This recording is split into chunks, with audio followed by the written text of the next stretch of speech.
नमस्कार, मैं हूं अनुराग। आप देखना शुरू कर चुके हैं ANT नेशनल। आज हम बात करने वाले हैं बढ़ती कोरोना महामारी को लेकर। क्या है सरकार की मंशा? क्या कोरोना है या फिर कोरोना नहीं है?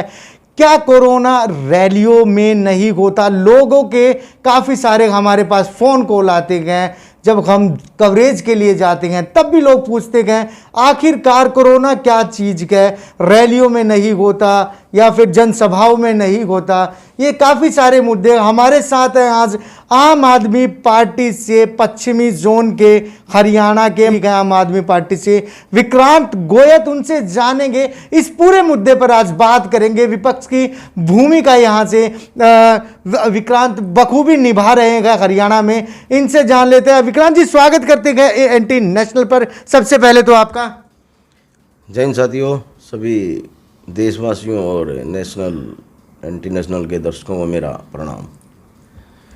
विक्रांत जी, जानना चाहेंगे बढ़ता कोरोना बढ़ रहा है, अब लॉकडाउन की स्थिति भी आ गई है। काफ़ी जो प्रदेश है उनमें लॉकडाउन भी लगा दिया गया है। या बात करें वीकेंड का लॉकडाउन, हाँसी की बात करें नाइट कर्फ्यू तक लगा दिया गया है, 10 से सुबह 5 बजे तक का, रात 10 से।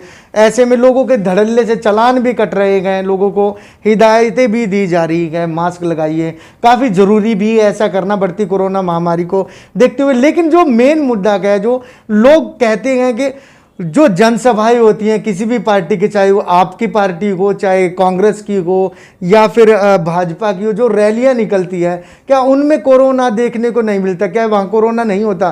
क्या कहेंगे इस बारे में?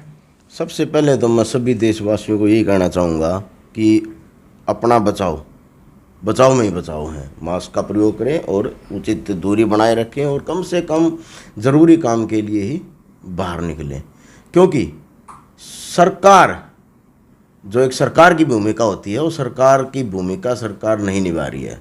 सरकार आपके लिए कुछ नहीं करने वाली है। सरकार ने 1 साल बीतने को हो गया कोरोना के लिए, अभी तक किसी भी वर्ग को सरकार ने, मध्यम वर्ग लगा लीजिए, मिडल लगा लीजिए, अपर के तो ये हैं ही, तो उसके लिए सरकार ने कुछ भी अब तक कुछ भी योगदान नहीं दिया है। उनको कोरोना की महामारी से उबरने के लिए सरकार का कोई योगदान नहीं है। तो इसलिए मैं मेरे सभी देशवासियों यही कहना चाहूँगा कि अपना बचाव खुद करें। बात रही जी रैलियों की, तो आप बिहार चुनाव देख लीजिए, आप बंगाल चुनाव देख लीजिए, जहाँ जहाँ चुनाव होते हैं उस टाइम पे कोरोना कम हो जाता है, जहाँ चुनाव ख़त्म हो जाते हैं वहाँ कोरोना तेज़ हो जाता है। तो या तो कोरोना जो है ये बीजेपी वालों की बात मानता है, भाई उनका ही कोई एजेंट है, ये एक बीमारी है। और मैं आपको मैं ये कहना चाहूँगा कि जो एक राजा होता है उसका एक राज धर्म होता है जनता के लिए, प्रजा के लिए। उसका राज धर्म देशवासियों के लिए होता है, उसका राज धर्म देश की प्रगति के लिए होता है, उसका राज धर्म देश की जनता के लिए होता है, न कि कुर्सी के लिए। लेकिन ये जो नेता हैं बीजेपी के, ये कंपनी है, इनका कोई राज धर्म नहीं है, ये कुर्सी की लड़ाई लड़ रहे हैं। आप इतनी भयंकर महामारी है, हमने सबने देशवासियों ने मान लिया और साथ भी दिया। 3-3 महीने का लॉकडाउन इस हिंदुस्तान की जनता ने झेला है। खाने के भी लाले पड़े हैं, पैदल 1700 किलोमीटर ये हिंदुस्तान की जनता पैदल चली है। तो इस जनता ने ये तो मान लिया था कि ये कोरोना महामारी बहुत ही भयंकर महामारी है। लेकिन उसके बावजूद जो सत्ताधारी सरकार है, क्या उसका धर्म है कि वो रैलियां करें? क्या उसका धर्म है कि वो लाखों की हजारों की संख्या में पब्लिक को एकत्रित करे? क्या हमारा माननीय प्रधानमंत्री जी, हमारे माननीय गृह मंत्री जी बगैर मास्क के पब्लिक में चलते हैं?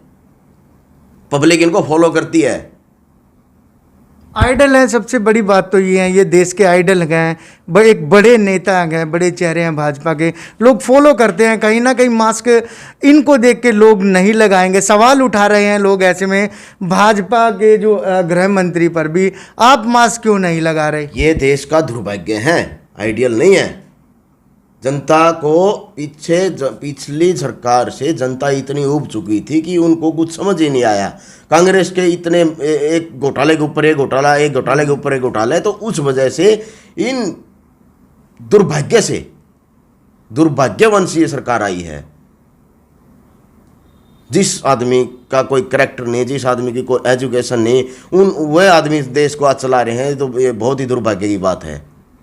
और भाई कोरोना की जो बात है, तो मैं आपसे ये कहना चाहूँगा कि जब हिंदुस्तान के अंदर वैक्सीन है,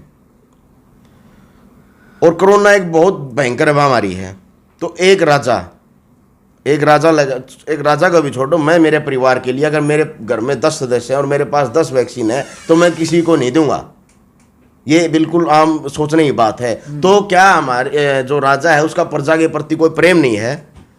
उसका प्रेम पड़ोसियों के साथ है, उसका प्रेम अपने जो दूर के जो मित्र हैं, अमेरिका है, ये है, क्या उन देशों के साथ है? इसने लाखों की संख्या में जो कोरोना की वैक्सीन है वो एक्सपोर्ट कर दी है। आप अमेरिका को देखिए, एक वैक्सीन भी किसी को नहीं देता, जहां से मिलती है वहां से इकट्ठी कर रही है अपनी जनता के लिए, इकट्ठी कर रहा है वो देश। और एक तरफ हमारा देश है, इनके पास ना तो कोई प्रोग्राम है, क्योंकि प्रोग्राम तो एक शिक्षित आदमी बना सकता है। इनके पास कुछ प्रोग्राम नहीं है, कुछ भी नहीं है। अभी इन्होंने क्या किया कि वैक्सीन 50+ है, 60+ लोगों जो एज से ऊपर के हैं उनको लगेगी। अरे भाई, जब वैक्सीन है पूरे हिंदुस्तान के अंदर वैक्सीन है तो आप सबको लगाइए। स्कूल बंद कर दिए, वो पर जो हमारे दूसरे कर्मचारी हैं उनको ड्यूटी दे दीजिएगा पब्लिक में जाने का। वो पब्लिक में, क्योंकि शिक्षित लोग हैं, वो पब्लिक में जब लेकिन मेन बात यह है कि वैक्सीन बेच दी गई, वैक्सीन ही नहीं है। अगर वैक्सीन है तो लॉकडाउन क्यों? और अगर इतनी भयंकर बीमारी है तो फिर रैलियां क्यों? यहाँ पे बात करना चाहेंगे, इस देश में 1 साल से देख रहे हैं, 1.5 साल 1.25 साल होने को आ गया, कोरोना महामारी लगातार चल रही है, ख़त्म नहीं हुई थी। ऐसे में वेंटिलेटर का सरकार प्रबंध कर सकती थी, वेंटिलेटर आज देश में नहीं गए, वैक्सीनेशन सेंटर बनाए वो भी बंद होने को है, वैक्सीन ख़त्म हो चुकी है। क्या यही सरकार की कार्य प्रणाली है? क्या इस दौरान भाजपा सरकार क्या कर रही थी? क्या कहना चाहेंगे इस बारे में? मैं तो वही तो बता रहा हूँ, इनके पास अभी बिहार में चुनाव थे तो इनका पूरा तंत्र बिहार में लगा हुआ था, कोरोना बाढ़ में जाए। अभी बंगाल में चुनाव था, अभी इनका पूरा तंत्र बंगाल में लगा हुआ है। दायित्व नहीं बनता था कि ये चीजें पहले कंट्रोल करनी चाहिए, होनी चाहिए? बिल्कुल निकम्मी और नकारा सरकार है। इसको देश की जनता से कोई प्रेम नहीं है, ये कुर्सी से प्रेम है इन लोगों को। अभी मैं आप एक देखिए, 1 साल के अंदर भी जो सरकार अपनी स्वास्थ्य हॉस्पिटल उस व्यवस्था को भी सुचारू रूप से नहीं कर पाई है तो वो सरकार निकम्मी होगी। अभी मैं अपने हरियाणा गृह मंत्री अनिल विज को देख रहा था टीवी पे इंटरव्यू, तो वो कह रहे हैं कि हम सभी अपना प्रबंध करें। अरे भाई, अभी इनके किसी भी नेता का आप मेरे को एक इंटरव्यू ये दिखा दो कि हम उसमें इन्होंने बोला कि हमने इससे लड़ने के लिए प्रबंध कर लिया है, प्रबंध करेंगे, प्रबंध करने को बोल दिया है। अरे कब करोगे प्रबंध? रैलियों का तो प्रबंध ये तुरंत कर लेते हैं, वहां पे तो लाखों हजारों करोड़ रुपए खर्च करने के लिए आ जाते हैं, कार्यालय बनाने के ये प्रबंध हाथों हाथ कर लेते हैं, लेकिन दवाई का प्रबंध नहीं है। आप मेरे को ये बता दीजिए कि मैं दूर की बात नहीं करूंगा, मैं हांसी शहर में रहता हूं, मेरे हांसी शहर में जो व्यवस्था 2019 में हॉस्पिटलों की थी, आज भी वही व्यवस्था है। ना तो एकमात्र बेड की व्यवस्था इन्होंने अधिक की। आप सिविल हॉस्पिटल चलिएगा, किसी दूसरे हॉस्पिटल का मेरे को नाम बता दीजिएगा जिन्होंने इन्हें कोरोना के लिए बनाया हो, कुछ भी नहीं है। जो सेंटर थे वो भी उठा दिए गए हैं। जी बिल्कुल कोई प्लानिंग नहीं है इनकी। अब इनकी एकमात्र ये प्लानिंग है कि अब मैं आपको ये एडवांस में बता देता हूँ, बंगाल चुनाव के बाद जैसे ही बंगाल चुनाव की वोटिंग होगी, कोरोना है बहुत विकराल रूप ले लेगा, बहुत ज्यादा विकराल रूप ले लेगा। अभी हमारे माननीय मुख्यमंत्री मनोहर लाल खट्टर, ये भी हमारे हरियाणा का दुर्भाग्य है, वो एक उसमें प्रेस वार्ता में ये कह रहे हैं कि मैं अपने किसान भाइयों से अपील करता हूं कि अभी आंदोलन को खत्म करें और दोबारा ऐसे के तैसे बैठ जाएं। अरे यार गुरुजी, हद है तेरी भी शिक्षा की, तेरे ज्ञान की भी हद है। तू क्यों नहीं इसको जो तीनों कानून काले कानून है इसको अभी वापसी ले और जब कोरोना खत्म हो जाएगा तो तू दोबारा कर लेना। इसका राजधर्म क्या है? पब्लिक के लिए राजधर्म या चंद लोगों के लिए है? ये जब पब्लिक की सुविधाओं के लिए सरकार होती है, जब पब्लिक को नहीं चाहिए, जब पब्लिक को सरेआम दिखाई दे रहा है कि उसका नुकसान है, या तो बीजेपी सरकार इन तीनों कानूनों के बारे में लोगों को जागरूक करें, जगह जगह अपने सेमिनार लगाएं, टीवी पे दें, फायदे तो बताएं। इनका एक मंत्री मेरे को फायदे बता दे आगे, इनको फायदे भी नहीं है। उल्टा ये कहते हैं कि किसान की जमीन को कोई खतरा नहीं, एमएसपी को कोई खतरा नहीं। अरे मूर्ख आदमी, एमएसपी तो पहले भी थी, खतरा नहीं है। जो चीज पहले से चल रही है उसको खतरा नहीं है, तो तन्ने क्या नया किया है? उल्टा किसानों को बोल रहे हैं जो 4 महीने से, जिन्होंने 350 शहादतें दे दी हैं। क्या वहां आज तक गया कोई मुख्यमंत्री, गया कोई इनका कोई प्रधानमंत्री या कोई ट्वीट हुआ है कि क्या वो इस देश की जनता नहीं है? तो मैं तो यही कहना चाहूंगा कि ये बहुत निकम्मी सरकार है। आज तक मैंने ये सरकार सन 1947 से पहले की व्यवस्था को या ताज़ा कर रही है। कोई राज धर्म नहीं है इन लोगों का, कोई धर्म नहीं है इन लोगों का। और मैं सभी देशवासियों से अपील करूंगा कि इस समय को याद रखें, आने वाले समय में किसी पार्टी को ना देखें, शिक्षित समझदार, और हमारे बीच में जो सबको पता है समाज के अंदर कौन अच्छा आदमी है उसका चुनाव करें। अगर हमारी आने वाली पीढ़ियों को बचाना है, इस देश को बचाना है, अगर हम सच्चे देशभक्त हैं तो इन जैसे झूठे मक्कार आदमियों से बचें।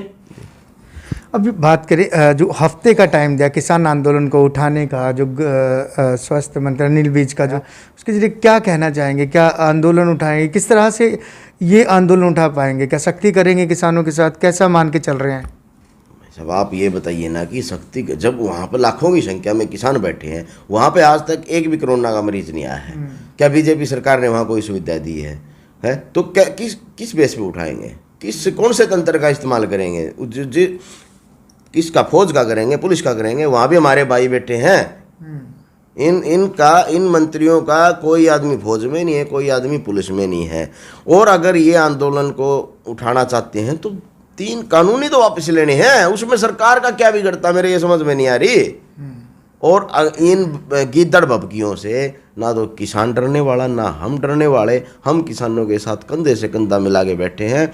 श्री अरविंद केजरीवाल ने हमारे सभी हिंदुस्तान के जो आम आदमी पार्टी के वॉलंटियर है सबको एक ही आदेश दे रखा है कि अपनी टोपी झाड़ू साइड में रख के किसानों की मदद करें। उसके लिए हमें जेल जाना पड़े, जो भी बलिदान देना पड़े, हम हमारे माननीय श्री अरविंद केजरीवाल के जो उन्होंने हमें आदेश दिया है हम उसका पालन करेंगे। हम इस सरकार को जगाने की कोशिश करेंगे, हम जनता को जगाने की कोशिश करेंगे, और हम किसानों के साथ हैं, थे और रहेंगे। और मैं आपके माध्यम से सिर्फ एक बात और कहना चाहूँगा कि हमारे देश में जिस आदमी ने कानून का पता नहीं है वो कानून मंत्री है, जिस आदमी को शिक्षा का, जो अनपढ़ आदमी है वो शिक्षा मंत्री है। तो जो आदमी जिसको रक्षा के बारे में नहीं पता, जो खुद की रक्षा के लिए 200 जवान रखता है, वो देश की रक्षा खाक करेगा है। और जिसको कुछ भी ज्ञान नहीं है वो हमारे महामहिम प्रधानमंत्री जी हैं। तो ये देश का दुर्भाग्य है। आने वाले समय में जनता देखकर चुनाव करे, देखकर अपना वोट डाले, बहुत कीमती होता है। और अगर इस दौरान भी जनता को ये नहीं पता चला कि वोट की कीमत एक पौवा नहीं, बच्चों का भविष्य है। एक वोट में एक बच्चे का भविष्य लिखा है। अगर उस भविष्य को देखकर वोट करेगी ना जनता, तो इन मक्कार लोगों से छुटकारा मिलेगा। मेरी देशवासियों से यही अपील है कि कोरोना से खुद लड़ें, खुद बचें, मास्क का प्रयोग करें और अपनी दूरी बनाए रखें। कम से कम बाहर निकलें, जो ज़रूरी काम है तो ही बाहर लगे। सरकार के भरोसे मेरे भाइयों ना रहें, ये बहुत ही झूठी और मकारा सरकार है।